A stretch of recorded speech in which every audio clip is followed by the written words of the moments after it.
Evening Facebook, how are we doing? How are things this evening? So what day is it today? Tuesday. Wednesday.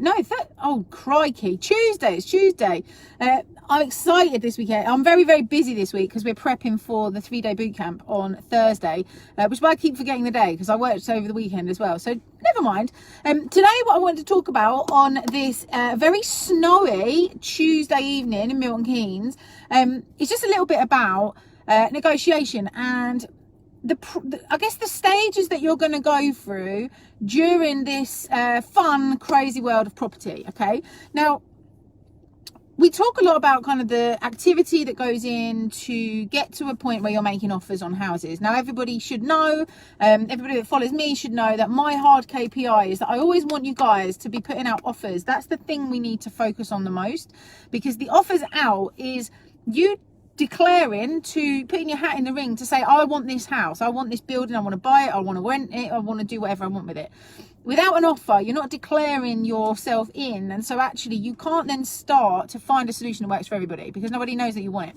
So that's number one point. However, when you put an offer out, okay, 9 times out of 10 the first offer is gonna get rejected.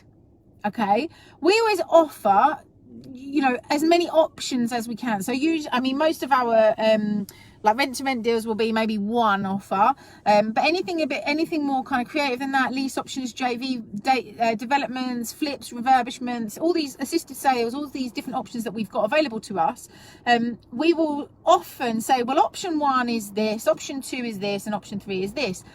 And what it does, okay, by making that offer, it draws a line in the sand to start your negotiations from that point onwards. Does that make sense?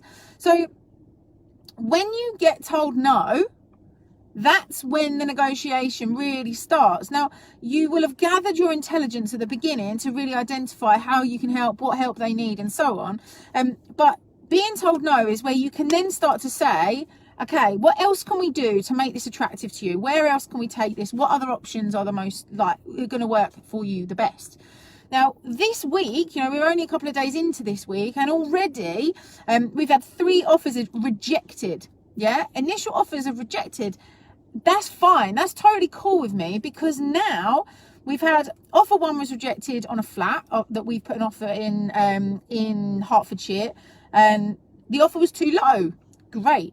Now I know the offer's too low. Let's talk about how we can get it to a figure that you need. Now, it was on the market starting with a 4. I actually went back and said, okay, so what really needs to be the number? Where do we need to get to? And he said, do you know what? Probably 350, something like that, maybe as close to 350 as possible. We'd be happy with that. Automatically, he's just knocked almost 60 grand off of his asking price because we made that offer and he said no. The ball's now in his court to tell me where we need to be to make it attractive. So now he's given me the answer. I can now go away and say, okay, right, how do we get closer to the 350? We offered 277 and some pennies. How do we get from 277 to 350? Now, a standard purchase isn't going to work in this particular scenario. So what we're doing now is we're thinking a bit more creatively. How can we help him make his flat worth 350 so that someone will pay that for it? We've actually structured an assisted sale position, which is coming away from the original option that we gave him and taking it down a different route. But 1, it satisfies our need to make a profit from the whole structure, but 2, it satisfies his need to be able to get closer to the 350,000 that he wants. There's some strange noises. Dogs, there's dogs.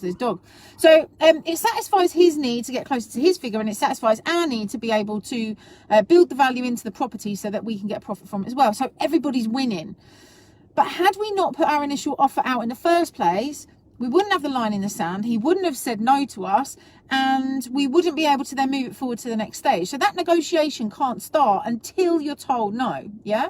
We've got another one, which is a development, and the way that is... my radio's just come on. The way that that's working is we've put in 3 different options, and they've come back and they've said, you know what, actually, these options aren't going to work for us. but we kind of like the sound of this part of option 2, and we kind of like the sound of this part of option 1. Can we blend the two so that we can create a win for everybody? Now, from our perspective, actually, we're happy to find a way of working. But had we not put the offer out, we wouldn't have a benchmark or a line in the sand to start negotiating from.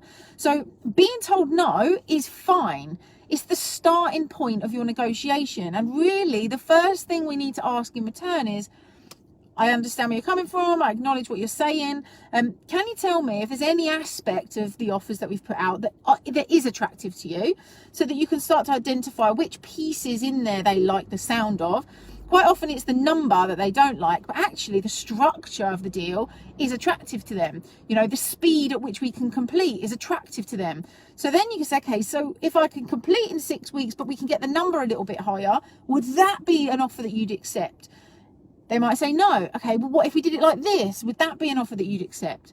You have to make your offers to be able to have a position that you can negotiate from. Without it, you've got no play, you've got no movement, because you don't understand where their head's at in terms of an option, in terms of what route you should take it down. So getting rejected is actually a really exciting thing. Too many people get put off and soul destroyed by having their offers rejected. You can probably tell I get super excited at that point, because it's at that point that I know that I can now start to really dig into how do we structure this so it really helps them. So I just wanted to share that with you. My Facebook day, every day for a year. Today we've been negotiating. We've had offers rejected. I'm totally fine with that. I thought I would just share that with you. You know, it isn't all easy sailing in this business.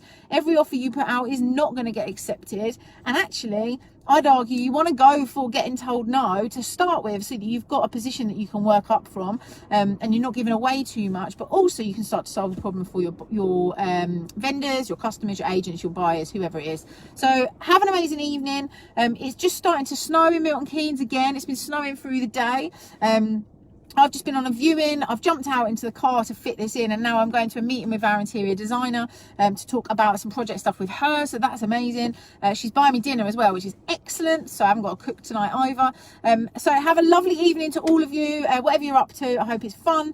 I'll catch up with you guys tomorrow. See you later. Bye.